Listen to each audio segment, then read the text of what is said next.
Hey guys, I think I should talk about Fringe Season 4 as the new season just started. Um, Fringe Season 4 starts off with immediately after Peter's disappearance from all reality, where our people have already forgotten that had ever happened. Which I think is really, really weird because there are more than two realities. Yet those two realities were rewritten separate from the different choices and probabilities that create the other universes that exist around those two. The way it's set up in the Fringeverse makes me think that the two universes are the only two that are actually directly linked somehow. I'm not sure if that was any of their intentions or if they even have thought too much about this, but yeah, the first thing I noticed about season 4 was the title sequence. Title sequence for the entirety of season 4, except for episode 419, Letters of Transit, is this funky yellowish, brownish thing. Because now it's a third possible reality. Seeing as we did have a few episodes with the 1980s Fringe opening, which was a little different. So we had that previously. We had a couple times we had this like grayish black, like grayish, almost black opener, which was for, I think it was in Brown Betty, and there was one other episode it might have been in. I think it was in The Day We Died. I think it was black. I might be wrong on that, but I know that one was different. We get a new kind of shapeshifter that are actually all human, not human slash cybernetic or mechanical. Never really went too far into what the other aspect of the shapeshifters was, besides that they're kind of machine, kind of man. But these new shapeshifters are people, and not only are they people, actual humans, they can become anyone. And any person they shift into, they are permanently able to shift into them. Permanently. So they can be anywhere.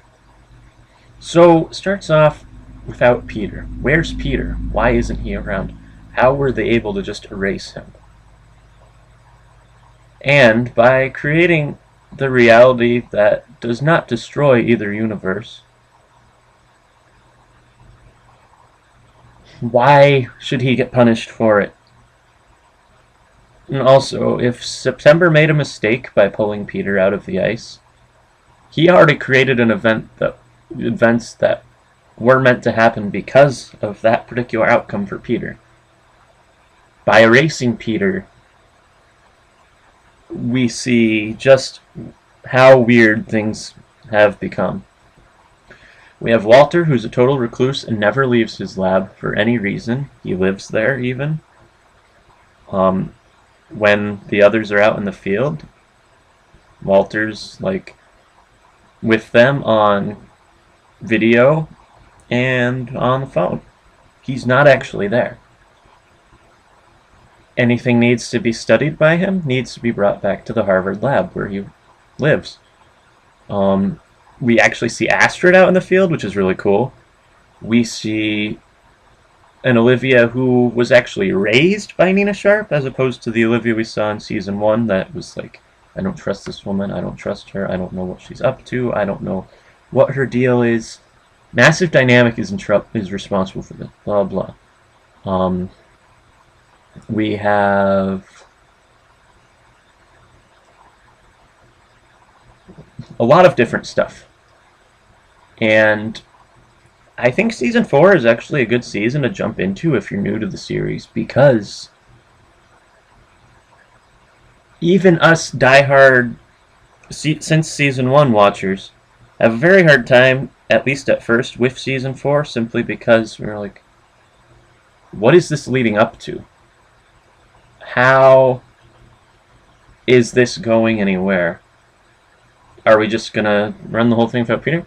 But then, surprise, surprise, like 4 episodes in, Peter comes back. Why does Peter come back, even though he apparently doesn't exist?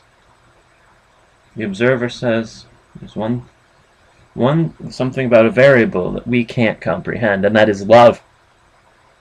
They don't know about love. As in, they loved Peter so much that they willed him to come back.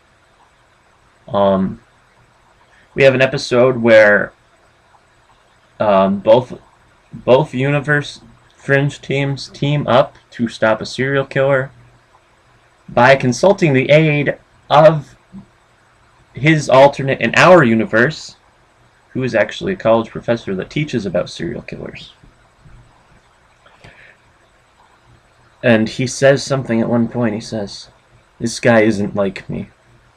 This guy is me." As in, a different set of choices and different people in his life led him to not follow that path. It was really touching. We have an episode where other Astrid meets our Astrid, and it's really interesting because the other Astrid is the only one that is not very much at all like the people on our side. We have alternate Lincoln Lee dies. Our Lincoln Lee goes over the other universe to be with Olivia. We have David Robert Jones coming back and becoming the villain of the series. His face gets torn in half once again. Surprise, surprise.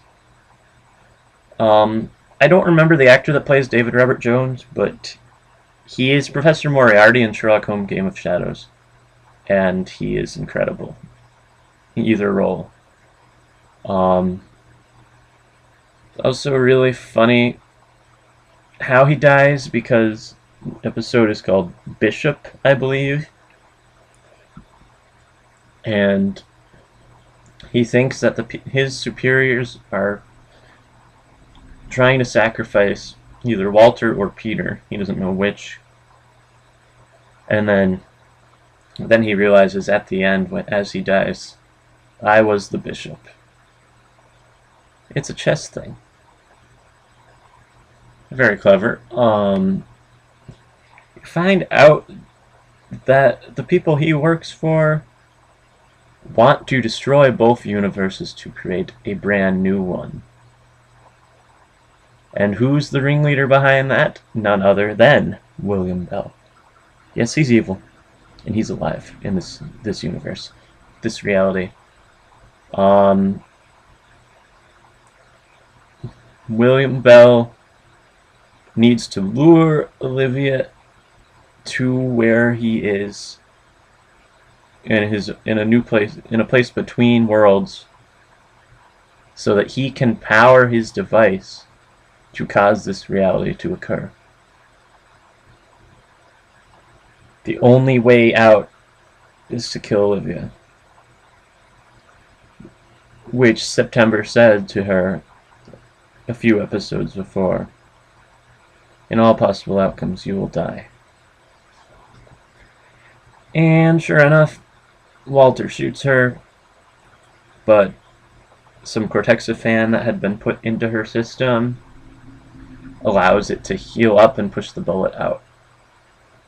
Or he pulls the bullet out, and as long as he can get the bullet out, her tissue can heal back up. Which was hinted at in a previous episode where he did some funny experiment with pig brain, which I don't want to get too into because I want you to see it for yourself. We see Peter's visit into September's mind, which is really cool.